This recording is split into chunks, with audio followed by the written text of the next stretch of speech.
La pluie a frappé les fenêtres du bâtiment Aurora à Tokyo comme si le ciel voulait laver la ville de sa hâte éternelle. Au sein de Kuroda et Associado, l'un des cabinets d'architectes les plus prestigieux du Japon, le climatiseur de Zombiaba est presque imperceptible, tandis que le personnel se retint silencieux, comme des morceaux d'un mécanisme parfait. C'est dans cet environnement de précision et de professionnalisme froid que Natalia Volkov, une posture russe et non qualifiée gris, a ajusté les derniers détails d'un projet qui pourrait redéfinir sa carrière. Mais elle ne savait pas que sa vie était sur le point d'être redéfinie par quelque chose, ou plutôt par quelqu'un, bien au-delà des croquis de son presse-papier. Mira Hayashi est entrée dans la salle de réunion avec la légèreté de ceux qui avaient déjà gagné tout ce qu'ils voulaient.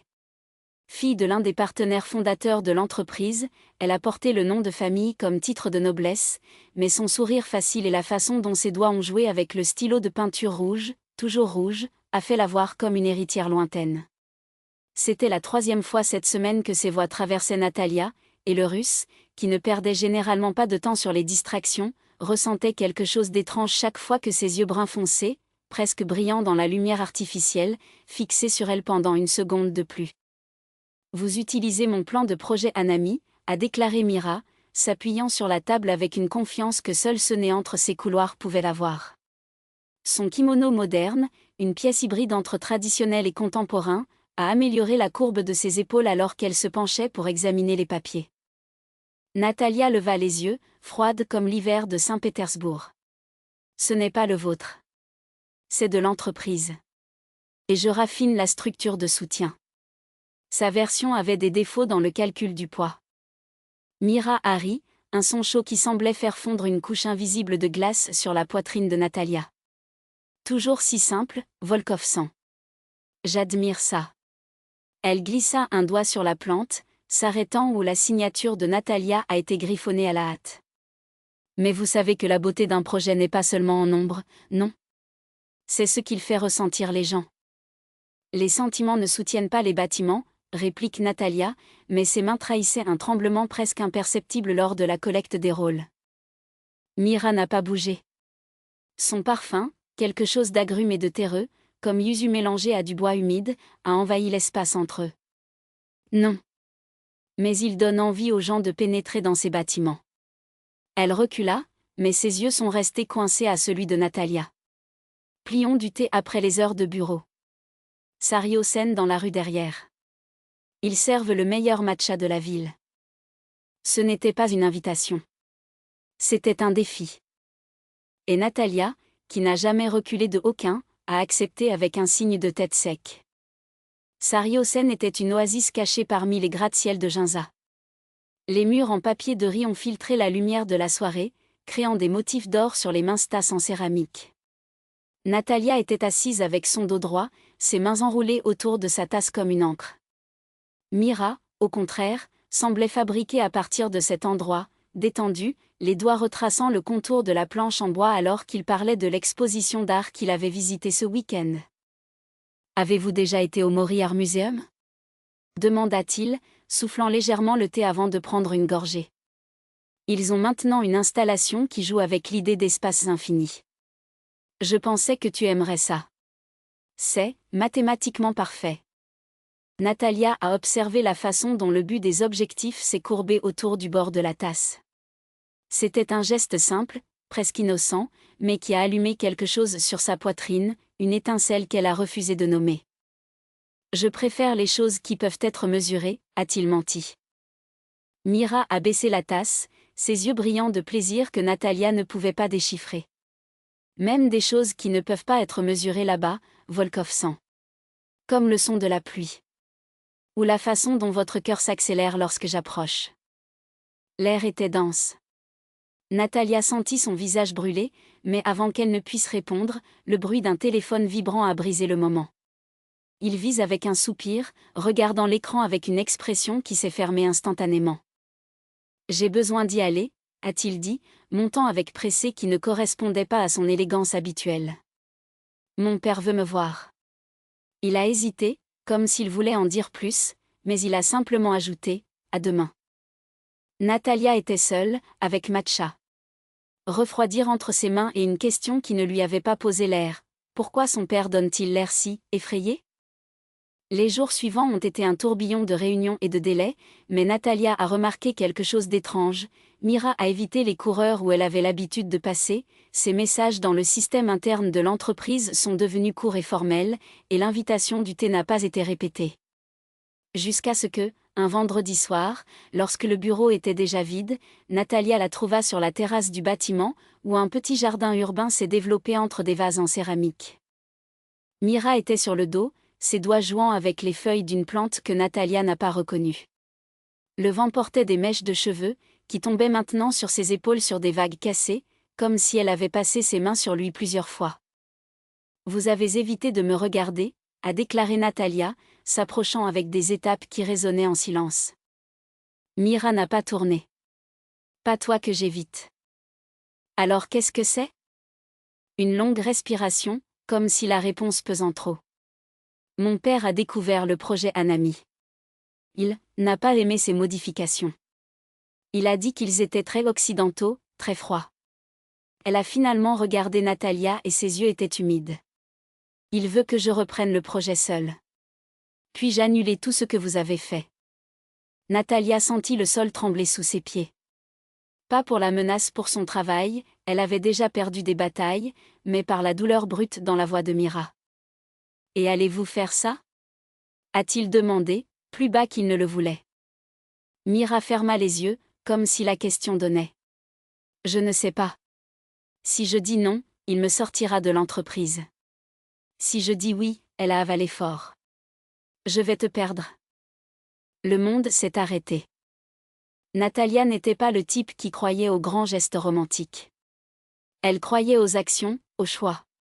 Et cette nuit-là, sous le ciel de Tokyo peint en rose et en orange, elle a fait le vôtre. « Alors ne choisissez pas », a-t-il dit en avançant jusqu'à ce que ses chaussures se touchent presque. « Laissez-le tirer les deux. » Mira a ri, un son brisé et incrédule. « Tu es fou. » Peut-être. Natalia a tendu la main, hésitant pour la première fois depuis des années. « Mais je préfère être fou avec toi que sans c'est seul. » Les vues de ses doigts tremblaient en touchant la sienne. Lorsque vos lèvres se sont rencontrées, c'était doux, comme le premier flocon de neige avant une tempête. Mais Natalia savait, avec une certitude qu'elle ne venait pas de calcul ou de logique, que ce n'était que le début. 3 mois plus tard, le projet Anami a été présenté non pas sous le nom de Kuroda et Associado, mais sous une nouvelle entreprise, Volkov Hayashi Design. Le bureau, un grenier rénové à Shibuya, avait des murs en verre qui laissaient la lumière du soleil inonder l'espace, et un petit jardin sur la terrasse, cette fois, soigné par les deux. Mira, libre du poids du nom de famille de son père, a prospéré. Son rire a rempli les couloirs, ses idées sont devenues de plus en plus audacieuses, et ses stylos rouges ont maintenant signé des contrats aux côtés de Natalia, qui ont constaté que des chiffres encore plus froids pouvaient cacher la passion. Un après-midi, tout en organisant les derniers détails d'un projet d'Osaka, Mira a regardé Natalia sur la table de dessin et a demandé, comme si c'était la chose la plus naturelle au monde. « Pensez-vous toujours que les sentiments ne soutiennent rien ?» Natalia sourit, quelque chose qu'elle a fait beaucoup plus souvent maintenant. « Je pense qu'ils soutiennent tout. » Et quand Mira se pencha pour l'embrasser, entre des croquis et des tasses de thé en deux, Natalia a appris que, pour la première fois, elle était exactement où elle devrait être. Pas entre 4 murs d'un bureau, mais dans l'espace infini qui existait entre deux. La pluie a frappé les fenêtres du bureau de Tokyo, créant un rythme qui se mélangeait au son des clés de l'ordinateur et au bruissement des papiers. Natalia a versé ses yeux de la feuille de calcul qu'elle a examinée et a regardé Mira, qui se tenait près du mur de verre, parlant sur le téléphone japonais avec une maîtrise qui la rendait toujours fascinée. La lumière du crépuscule teinte ses cheveux noirs avec des tons dorés, et la façon dont elle faisait signe avec sa main libre, comme si elle dessinait quelque chose dans les airs, a fait sourire involontairement Natalia. Lorsque Mira a raccroché et s'est retournée, il a trouvé ce sourire. Il n'avait pas à demander la raison. « Vous me regardez à nouveau, dit-il en croisant les bras, mais sans se cacher son éclat dans ses yeux. « Et tu es belle à nouveau, répondit Natalia, frappée. Quelle était cette connexion ? Mira s'approcha de la table, posant ses mains sur la surface froide. Le client d'Osaka veut que nous présentons le projet en personne. Ils aimaient les idées, Mais ils veulent nous voir, les convaincre, dites-le. Natalia haussa un sourcil. Convaincre? Nous avons déjà fermé le contrat. Ils en veulent plus. Mira se pencha un peu, baissant sa voix comme si un secret était partagé. Ils veulent que nous y restions une semaine. Pour les ajustements finaux, ont-ils déclaré. Mais je pense que c'est juste une excuse pour nous avoir. Une semaine? Natalia répéta, sentant un rhume dans son ventre qui n'avait rien à voir avec le climatiseur. Une semaine à Osaka, seulement les deux, loin des yeux curieux de l'équipe, les réunions sans fin, les engagements qui les ont toujours tirés aux côtés opposés. Cela ressemblait à un rêve. Ou comme test. Tu ne veux pas y aller? Demanda Mira, et il y avait une pointe d'insécurité dans sa voix que Natalia a rarement entendue. Bien sûr, je veux, a-t-il dit rapidement, comme si la peur de manquer l'opportunité de presser. C'est juste, une semaine, c'est long. Mira sourit, cette fois avec méchanceté. Ou très peu. Natalia rit, secouant la tête. Vous êtes impossible. Et tu m'aimes quand même. Les mots planaient dans l'air entre eux, légers mais chargés de sens. Natalia ne les a pas réfutés. Il n'y avait plus de raison à cela. Au lieu de cela, il tendit la main et toucha les doigts de Mira, qui ont entrelacé le sien sans hésitation. Allons à Osaka, alors, a déclaré Natalia, comme s'il décidait du dîner. Mais avec une condition. Lequel? Que nous ne prétendons pas cette fois que nous travaillons simplement. Mira a libéré un faible rire, presque un soupir. Je n'ai jamais prétendu cela, Natalia. Vous êtes celui qui a pris beaucoup de temps à voir. Et avant qu'elle ne puisse répondre, Mira l'a tirée par la main, la faisant se lever de sa chaise. Le baiser qui a suivi était lent, comme s'ils avaient tout le temps dans le monde, et pour la première fois, c'était comme s'ils l'avaient vraiment fait. Quand ils sont partis, Natalia a remarqué que la pluie s'était arrêtée. Le ciel sur Tokyo était propre, comme si quelque chose avait été lavé, purifié. Ou peut-être que c'était juste elle, finalement libre de la nécessité de cacher ce qu'elle ressentait. Une semaine, murmura Mira contre ses lèvres. Que allons-nous faire avec autant de temps? Natalia sourit, passant ses doigts à travers le col de sa chemise Mira, le jouant exprès. Je pense que nous pouvons commencer à découvrir dès maintenant. La porte a une serrure, n'est-ce pas? Le rire de Mira était bas, presque une luminosité, alors que ses doigts glissaient la taille de Natalia, la tirant encore plus près. La porte du bureau, en fait, avait une serrure, et le clic doux du mécanisme déclenché ressemblait à une promesse. Vous avez toujours été de bons calculs à risque, a plaisanté Mira, touchant Natalia contre le bois froid. Mais cette fois, je pense que nous pouvons nous permettre d'être imprudents. Natalia se mordit la lèvre inférieure, sentant la chaleur de son corps contre elle, le parfum d'agrumes qui l'accompagnait toujours maintenant mélangé à quelque chose de plus intense, presque électrique. Les mains de Mira ont grimpé ses bras, laissant une traînée de chair de poule, avant de se perdre dans leurs cheveux, à les jouer sans cérémonie. Reckless et petit, chuchota Natalia, appuyant sa tête en arrière alors que ses lèvres cibles trouvaient la courbe de son cou. Nous pourrions être licenciés pour cela. Mira s'est arrêtée une seconde, juste assez pour la regarder avec un sourire espiègle. Ensuite, nous obtenons un autre emploi. Ensemble. L'idée était si simple et en même temps si absurde que Natalia rit, stupéfaite. Mais avant qu'elle ne puisse répondre, elle l'a fait taire avec un autre baiser, cette fois plus urgent, comme si elle voulait prouver quel mot n'était pas nécessaire là-bas. Les doigts de Natalia s'accrochaient au revers de la veste Mira, pétrissant le tissu impeccable pendant que l'autre main cherchait, et trouvait, la fermeture éclair de la jupe juste que Mira portait. Tu es impossible, grogna Noël entre les baisers, sentant le corps répondre à sa proximité d'une manière qui ne pouvait plus nier. Et tu es lent, dit Mira, grignotant sa lèvre inférieure. Mais je pense que c'est enfin une compréhension. Un bruit à l'extérieur les a fait geler. Marche dans le couloir, suivi de voix étouffées. Natalia a arrêté son souffle, mais Vise seulement soupira, penchant son front sur le sien. Se détendre. C'est juste Takashi. Il ne frappe jamais avant d'entrer, mais aujourd'hui doit être trop occupé par les rapports de la branche de Osaka. Même ainsi, Natalia ne pouvait pas éviter un frisson de tension. La réalité a frappé à la porte, littéralement. Il n'était plus seulement des regards furtifs dans l'ascenseur ou des messages chiffrés dans le système de l'entreprise. C'était du béton. C'était dangereux. C'était délicieux. Nous devons nous arrêter, murmura-t-il, bien que ses mains n'obéissent pas, toujours collées à la taille de Mira. Pourquoi ?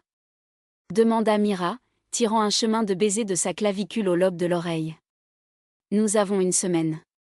Une semaine entière sans mensonge, aucune crainte, pas de Miss Kozaki et Senora Ferreira. Juste nous.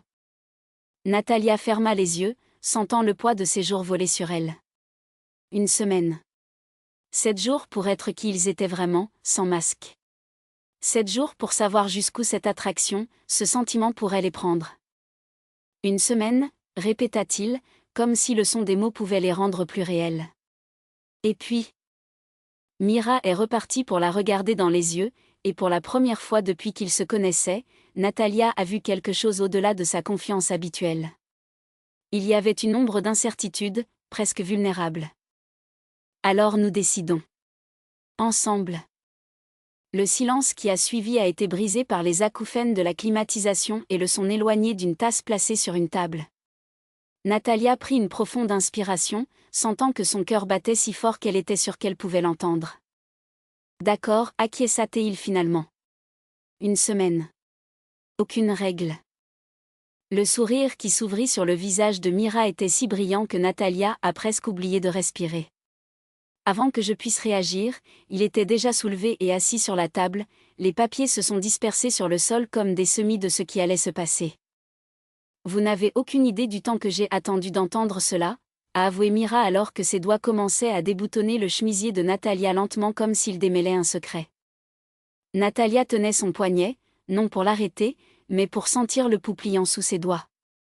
Moi aussi, a-t-il admis, surpris par sa propre honnêteté. Je ne savais pas que j'attendais. Mira se pencha en avant jusqu'à ce que ses lèvres se touchent presque. Maintenant tu sais. Et puis, il n'y avait plus d'espace pour les mots. Juste pour le son de la pluie qui est tombée dehors, pour l'odeur du café froid oublié sur la table, au goût de visé, sucré et épicé en même temps, et à la certitude que dans cette pièce, à ce moment, ils étaient finalement libres. La porte de la salle de rassemblement était verrouillée, mais cela n'a pas empêché le monde d'exister. Natalia sentit son téléphone portable vibrer dans la poche de son pantalon, l'ignorer. Rien n'était plus important que la chaleur des lèvres de Mira contre les siennes, la façon dont les doigts de l'autre femme glissaient la taille, la rapprochant, comme s'ils voulaient les fusionner dans un seul corps. Mira ne s'éloigna que suffisamment pour chuchoter, avec une voix de désir rauque. Nous devons nous arrêter. Non, répondit immédiatement Natalia, ses mains explorant déjà son cou Mira, ses doigts emmêlés dans les boucles lâches qui s'échappèrent du chignon défait. Pas maintenant. Mira riba, un son qui vibrait contre la peau de Natalia. Tu es impossible, tu sais. Mais il n'y avait aucune résistance dans son ton, juste une douce reddition, comme s'il était finalement autorisé à s'enfoncer dans quelque chose qu'il a toujours su que viendrait. Le téléphone portable de Natalia vibra à nouveau, insistant. Cette fois, Mira s'est vraiment retirée, les yeux sombres brillants avec un mélange de frustration et de plaisir. Quelqu'un est désespéré de vous parler. Natalia grogna, mais enleva l'appareil de sa poche. L'écran a montré 3 appels perdus d'Enrique, son patron.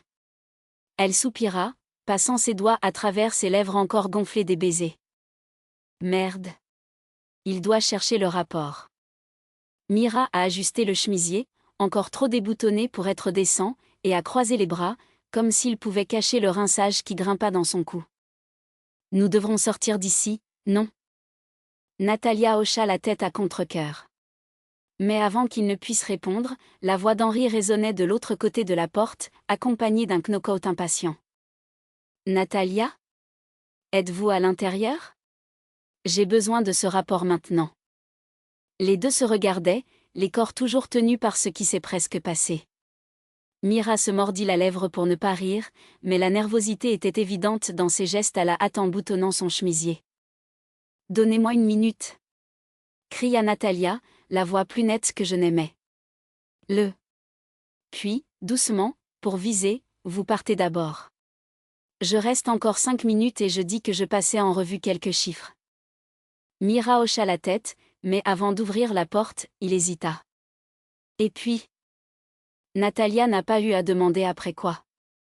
Je savais exactement à quoi Mira faisait référence.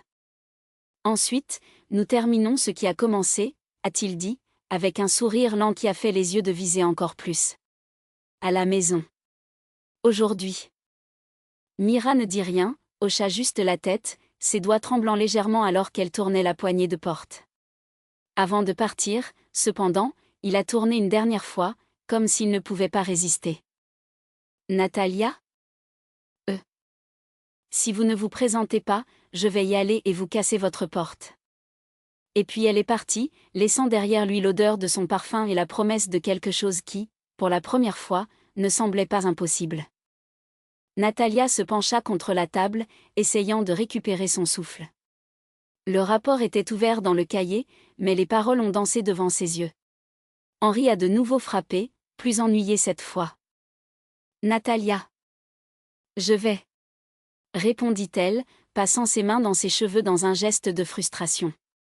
Mais quand il a regardé la porte où Mira était partie, il ne pouvait pas éviter le sourire qui se formait sur ses lèvres. Pour la première fois depuis des années, le travail n'était pas la chose la plus importante de votre vie. Et cela, pensa-t-il, comme il ouvrait finalement la porte pour faire face à Henri, était le meilleur cadeau qu'elle aurait pu gagner.